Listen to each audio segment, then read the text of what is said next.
What's up, Prizefight fans? I'm Brian Tong, and we have a face-off between two of our favorite mid-range digital SLR cameras.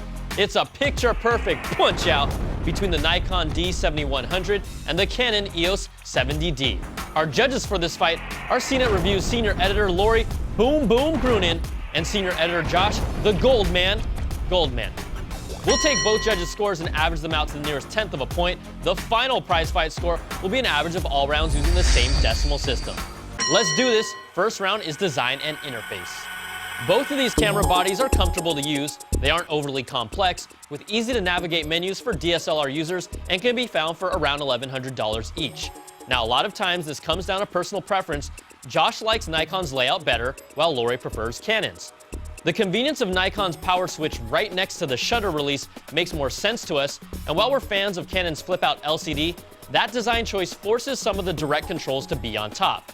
Pressing a button directly in the middle of the mode dial to unlock it can be awkward, and even though its menus are easier to navigate, its directional pad control dial combination can make it a pain. Nikon's D7100 gets things started with the 4, and Canon's 70D gets a 3.5. Next round is features. Both of these cameras bring features you'd expect from a mid-range DSLR. Nikon brings dual SD card slots and clean HDMI output for video, but it lacks the ability to change aperture during video shooting. You have a fixed LCD screen that limits its usefulness, and if you want Wi-Fi, you'll have to purchase a dongle add-on. Now, Canon's 70D articulated touchscreen LCD, built-in Wi-Fi, and its ability to control aperture while shooting video sets it apart from the D7100.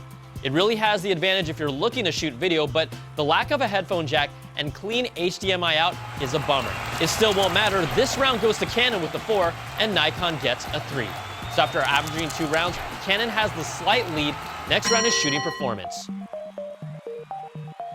Facts don't lie, and the numbers don't lie, where tenths of a second matter.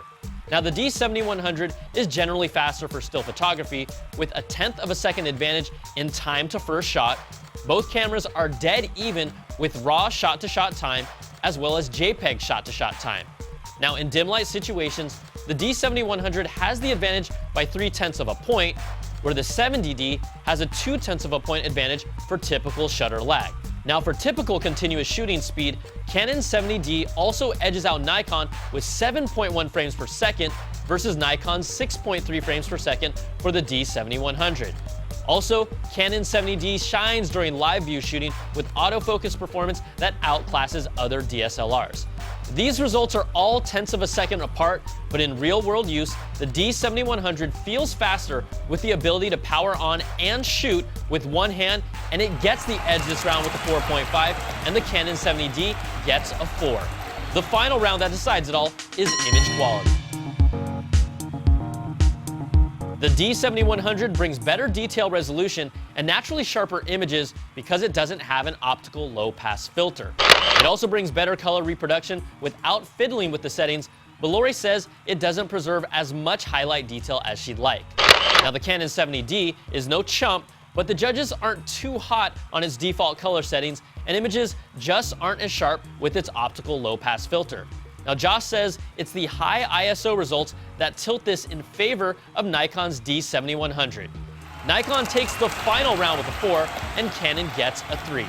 So let's average out all 4 rounds, and in a prize fight where Nikon trailed early, the D7100 closed the gap on Canon's 70D and takes this battle 3.9 to 3.6 and is your prize fight winner.